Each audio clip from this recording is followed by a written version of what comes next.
the guiding principles on internal displacement, why and how they matter. I am Cecilia Jimenez-Damary, the United Nations Special Rapporteur on the Human Rights of Internally Displaced Persons.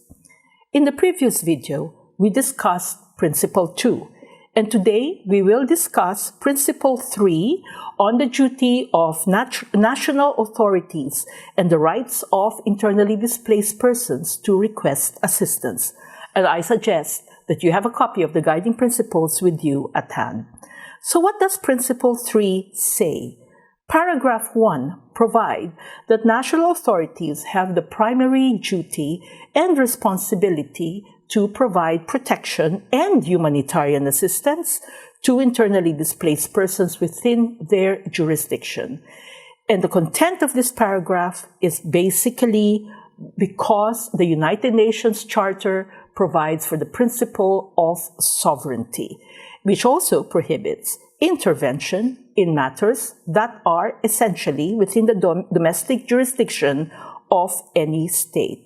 Providing protection and humanitarian assistance to nationals and residents, including internally displaced persons, is a primary duty and responsibility of the state.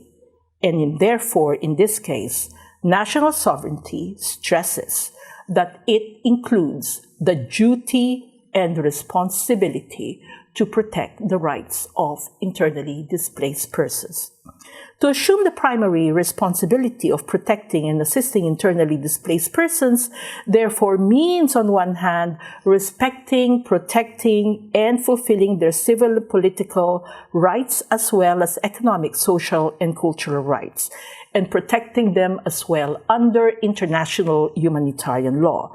On the other hand, states have to take the legal and administrative measures necessary to effectively address the situations of internally displaced persons. In the mandate of the Special Rapporteur on the Human Rights of IDPs, one way that we continue to advocate this is for each state to domesticate legal protection of internally displaced persons.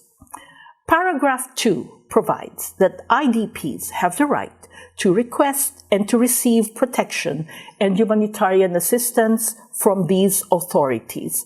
They shall not be persecuted or punished for making such requests.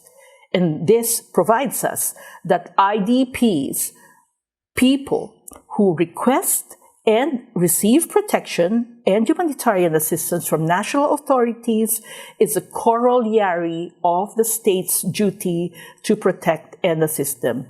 And paragraph 2 provides as well persecution of punishment of IDPs are prohibited because those IDPs may have requested protection and humanitarian assistance. Ladies and gentlemen, thanks for tuning in, and in the next video, we will continue with Principle 4. See you then.